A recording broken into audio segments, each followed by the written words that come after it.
continuing to keep safe. On Sunday, I preached about the story of the Shunamite woman. Although she's unnamed, we learned a lot about her in the story in 2 Kings chapter 4, verses 8 onwards. Now, in the first part of my sermon, we find out a few lessons about the Shunamite woman. We learn that she is hospitable, and through her hospitality, she opens up her home to journey makers, and on one of these occasions, she opens up her home to the prophet Elisha. We also learn that she is spiritual. She is able to discern the things of God. And so on one of these occasions, she was able to feel in her spirit that this man is different from the other journey makers we let into our homes. He is a man of God. And so she told her husband about a plan to build a chamber in their rooftop for the man of God, where he will be able to rest and he will be able to have time of reflection and prayer.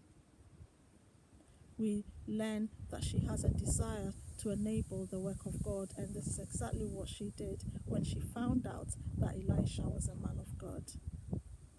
Now, for all the work she did, she got rewarded, even though she did not look for rewards, because we can tell when Elisha asked her what could be done for her, she was not in a hurry to lay down all her problems. She was very careful in rushing and saying, I need this, I want that. But the prophet Elisha was able to, finding out that the woman not having a son, prayed to God, and through a miracle from God, this woman was able to have a son that she did not have before. Now, in the second part of the sermon, we learn about her amazing faith, her strong faith in God. That unfortunately, years on, her son passed. And the first thing that came to mind was God, to find the man of God. So she lays her son in the man of God's room, the chamber they had built, and she makes a journey to find the man of God. But before she goes, she tells her husband, it is well. What incredible faith she has in God. So she sets off and she reaches the man of God on the mountain.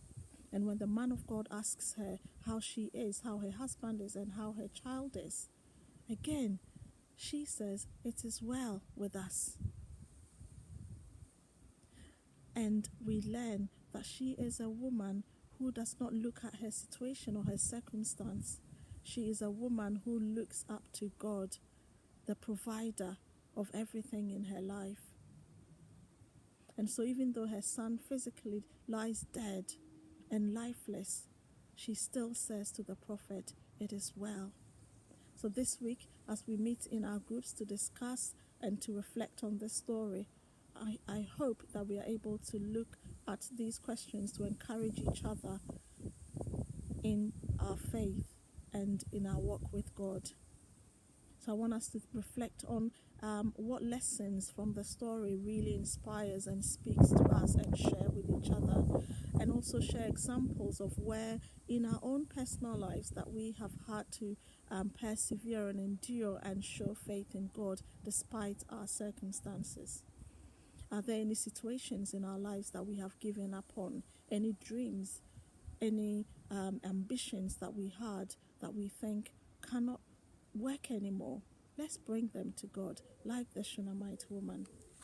And also, in what ways can we enable God's work? Because we've learned that as we work to make God's work endure and work and preach the word and spread it, that God also has a way of rewarding us. And I use the examples of Abraham, of Job, Mary and Joseph. These people had all faced very difficult situations, but they did not waver, they did not give up on God.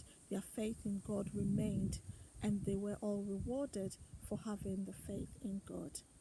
Let's have a lovely time sharing and encouraging each other, and let's all have a blessed week. Thank you. Bye.